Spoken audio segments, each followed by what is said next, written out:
اشرح لي صدري ويسر لي أمري واحلل عقدة من لساني يفقهوا قولي. رب اشرح لي صدري ويسر لي أمري واحلل عقدة من لساني يفقهوا قولي. رب اشرح لي صدري ويسر لي أمري واحلل عقدة من لساني يفقهوا قولي. اللهم علمنا ما ينفعنا وانفعنا بما تعلمنا وزدنا علما. Dihormati pengurusi majlis, pengurusi masjid, imam, ahli-ahli penguasa masjid, para hadirin muslimin muslimat yang dikasihi sekalian. Para hadirin yang dikasihi sekalian, malam ini marilah sama-sama kita memahami bahawa kehidupan kita bukan sekadar di atas muka bumi ini sahaja, tetapi kehidupan yang hakiki, kehidupan yang sebenar adalah di hari selepas mati. Kehidupan di atas muka bumi ini Allah Subhanahu wa taala menjelaskan di dalam Al-Qur'an, "A'lamu annamal hayatad dunya la'ibun wa lahwun wa zinatun wa tafakhurun bainakum wa takathurun fil amwali wal aulad kamathali ghaythin a'jaba al-kuffara nabatuhu thumma yahiju fatarahu musfarra thumma yakunu hutama wa fil akhirati 'adzabun shadid wa maghfiratun min Allahi wa ridwan wa mal hayatud dunya illa mata'ul ghurur."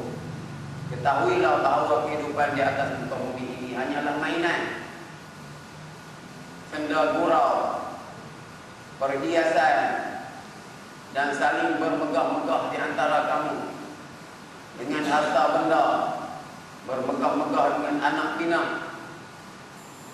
Hakikat sebenarnya seperti mana hujan turun menimpa segala tumbuh-tumbuhan, maka mulalah kita lihat tumbuh-tumbuhan menghijau.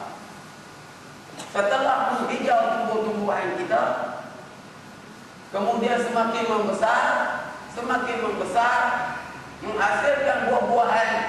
Kemudian akhirnya tanaman kita, pokok-pokok yang kita tanam tadi, kekuningan dan ditimpa dengan penyakit-penyakit, akhirnya jatuh dan tumbang menyimpang bumi. Itulah kehidupan manusia sebenarnya.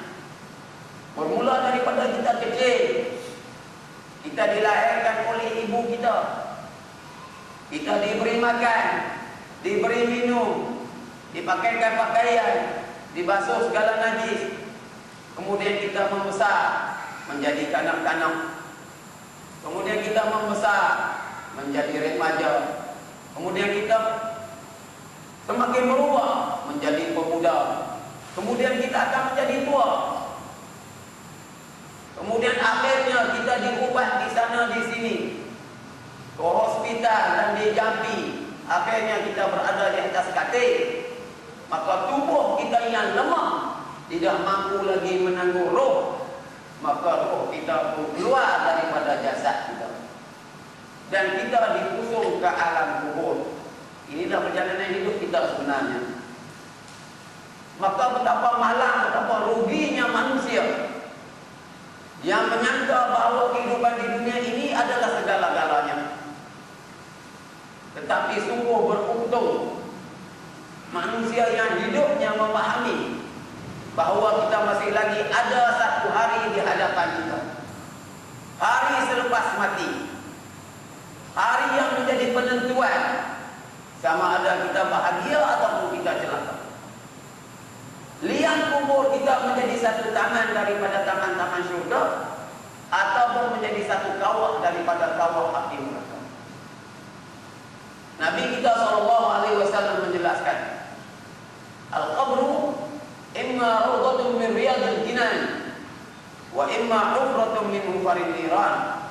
Liang kubur itu merupakan satu taman daripada taman-taman syurga untuk mereka yang beriman dan beramal soleh, dan liang kubur itu menjadi satu kawah daripada kawah api neraka untuk mereka yang tidak beriman dan tidak beramal soleh.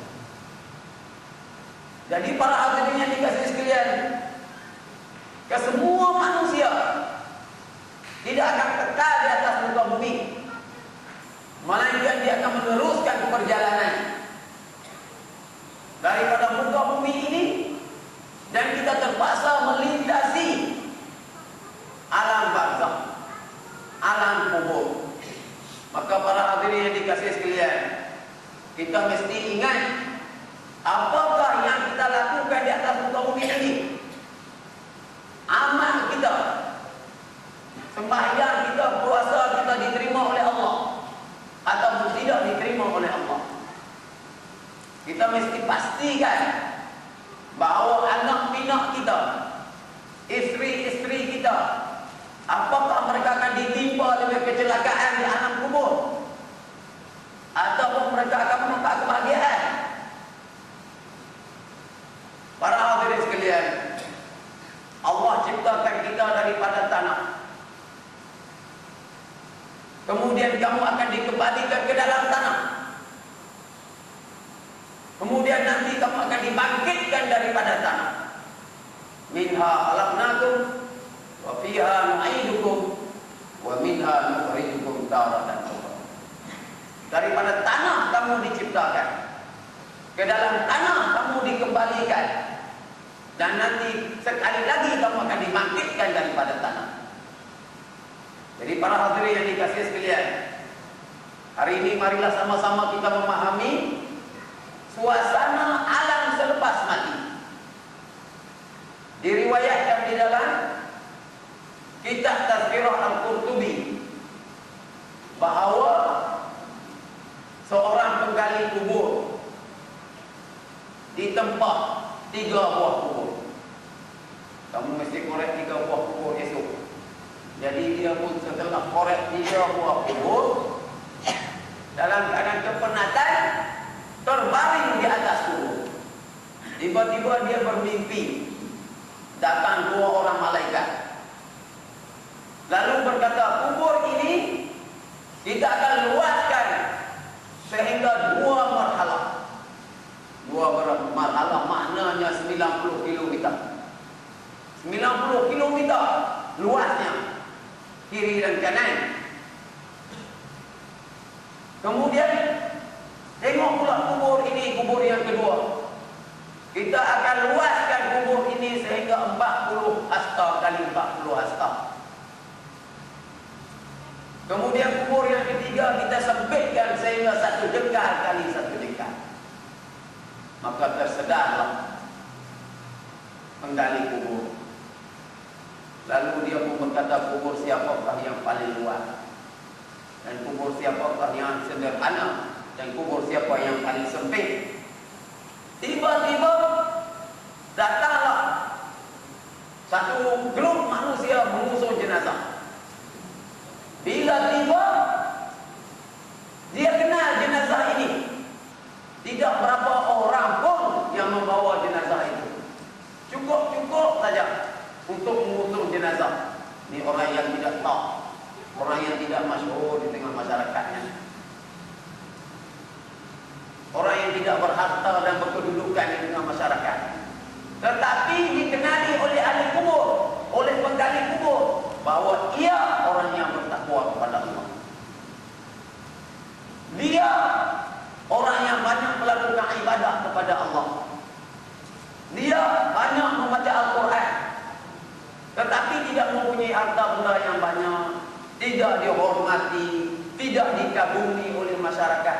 Itulah kedudukan dia. Maka subhanallah, di hari ini kerana takwanya kepada Allah, maka liang kuburnya dibuka sehingga 2 marhalah. Allah tidak memberikan kesengsaraan selepas mati.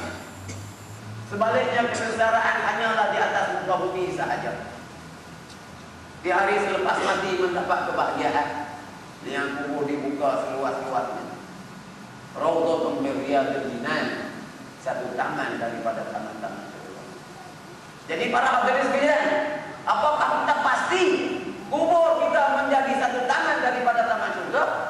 Apakah kita pasti bahawa kubur kita begitu luas dibuka oleh Allah Subhanahu wa taala sehingga menjadi 2 marhalah?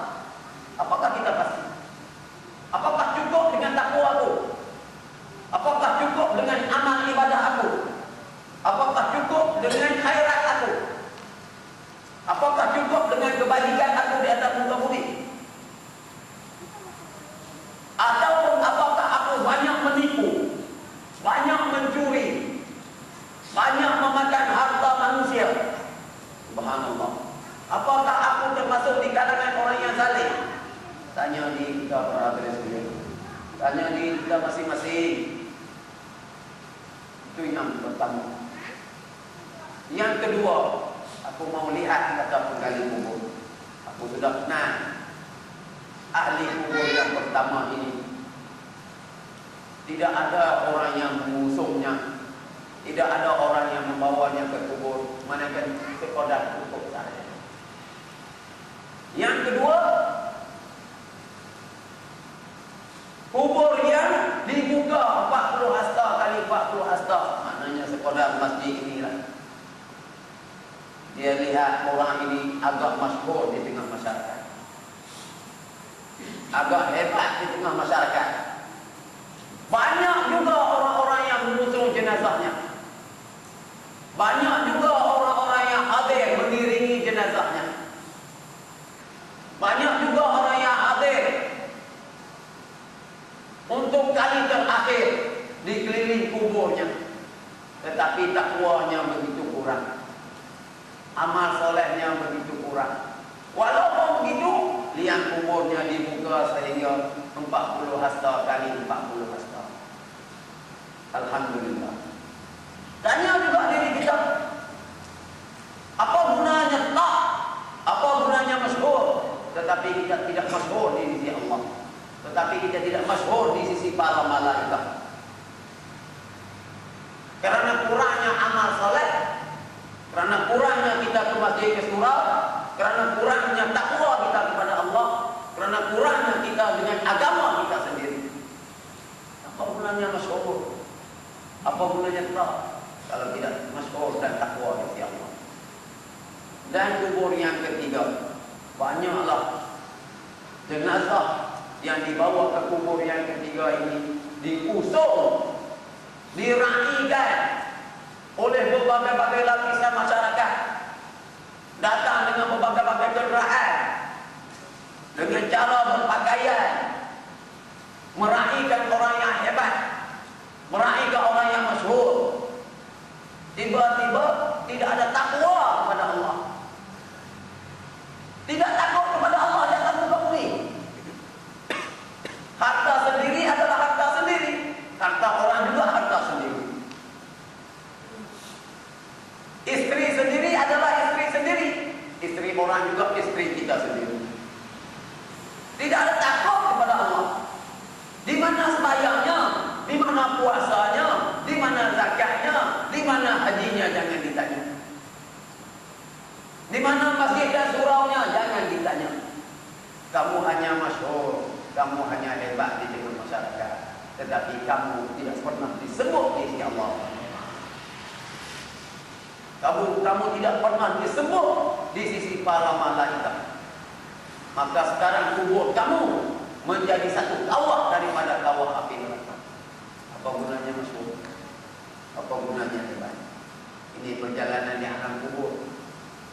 Para hadirin yang dikasihi sekalian, pastikah kita dapat menjawab soalan para malaikat di alam kubur? Mengenai Nabi Muhammad ditanya. Kita ditanya mengenai Nabi Muhammad, "Ma taqulu fi hadzal rajul?" Apakah kamu nak kata mengenai lelaki ini, yakni Muhammad sallallahu alaihi wasallam? Diberi bayangan Nabi Muhammad kepada orang yang telah mati di dalam kubur.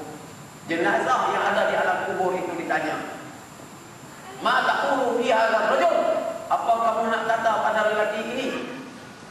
Orang yang beriman menjawab, "Hadza Rasulullah sallallahu alaihi wasallam." Inilah Rasulullah, inilah pemimpin aku. Maka para malaikat pun berkata, "Duduklah kamu di alam kubur ini. Sebenarnya liang kubur ini menjadi satu kawah daripada kawah api neraka. Oleh kerana kamu mampu menjawabnya, maka Allah menukar liang kubur ini menjadi satu taman daripada taman-taman surga. Duduklah kamu di sini sehingga berlakunya kiamat." Lalu dia berdoa kepada Allah kerana dia berada di taman surga. Dia berdoa kepada Allah, "Allahumma aqimis sa'ah." Wahai Tuhan, segeralah lakukan kiamat. Kerana aku tak sabar untuk menunggu surgamu. Ada orang-orang kafir, orang-orang munafik. Kita takut para hadirin sekalian, kita termasuk di kalangan munafik. Tidak peduli dengan sembahyang, tidak peduli dengan apa yang diperintah oleh Allah Subhanahu wa taala. Sebaliknya kita peduli dengan maksiat-maksiat. Tiba-tiba dia tanya, "Mata puluh dia agama jauh. Apa kamu nak kata pada lelaki ini?" Lalu dia berkata, "Ma talautu wa ma daraitu." Aku tidak pernah membaca dan aku tidak pernah memahami. Subhanallah, tak pandai nak jawab. Tetapi SPM-nya 10A. Ini yang senang tak mampu nak jawab. Ma talautu, aku tidak pernah membaca. Surat kabarnya banyak membaca, majalahnya banyak membaca, TV-nya banyak membaca, banyak melihat, tetapi Al-Quran tak pernah dilihat. Hadis-hadis Nabi tak pernah dibacanya. Tidak mengguna telinganya untuk mendengar perkara yang baik. Madara itu wala talau. Aku tidak pernah membaca dan aku tidak pernah memahami seperti ini. Subhanallah, aku tak pernah memahami. Lalu para malaikat itu berkata, sebenarnya liang kubur ini menjadi satu kawah menjadi satu taman daripada taman-taman surga. Oleh kerana kamu tidak mengenali, tidak pernah memahami dan tidak pernah membaca mengenai agama kamu sendiri.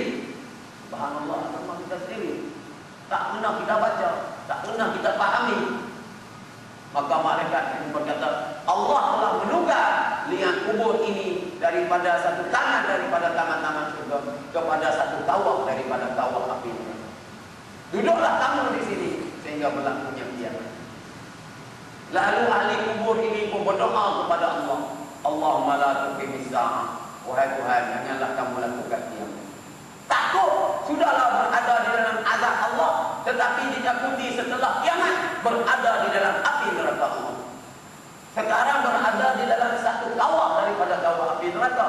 Nanti selepas berlakunya kiamat, kamu akan berada di dalam neraka Allah Subhanahu wa taala. Coba kita renung tengok para hadirin sekalian, bagaimana diri kita? Apakah kita pasti kita selamat? Kalau kita belum pasti, ya bermula daripada malam ini. Kita bertaubat kepada Allah, kita beristighfar kepada Allah, kita pastikan, insya Allah aku selamat. Berdoalah banyak-banyak kepada Allah Subhanahu wa taala. Kembalilah kepada Allah. Hayatilah kehidupan kita yang sebenar, bukan kehidupan di atas muka bumi. Kehidupan di atas muka bumi hanyalah sementara. Inna a'mara ummati baina sittina ila sab'in. Sesungguhnya umur umat aku di antara 60 hingga 70 tahun saja. Maka mereka akan berakhir, akan bertemu dengan liang kubur ini. Para hadirin yang dikasihi sekalian, kemudian kita akan berpindah daripada satu alam ke satu alam yang lain. Kita berpindah daripada alam dunia, kita berpindah ke alam kubur. Kemudian kita akan dibangkitkan di padang mahsyar. Semua manusia mula daripada Adam alaihissalam, sehingga manusia akhir zaman dikumpul di padang mahsyar. Ini satu suasana yang lain pula. Jadi para hadirin yang dikasihi sekalian, apabila kita dikumpul di padang mahsyar, bagaimana suasana padang mahsyar? Matahari sejagar dengan kembali, dan manusia berada di dalam lautan peluh. Ada di kalangan manusia yang peluhnya sampai ke buku lali, ada sampai ke lutut, ada sampai ke pinggang, ada sampai ke tekuk, ada mengekang mulut sehingga tidak boleh bernafas. Dalam suasana perhimpunan, manusia ditimpa dengan kesengsaraan, kecelakaan, kepedihan, penderitaan. Di mana anak, di mana istri, di mana keluarga. Tidak peduli lagi. Lama kelamaan Nabi kita menjelaskan,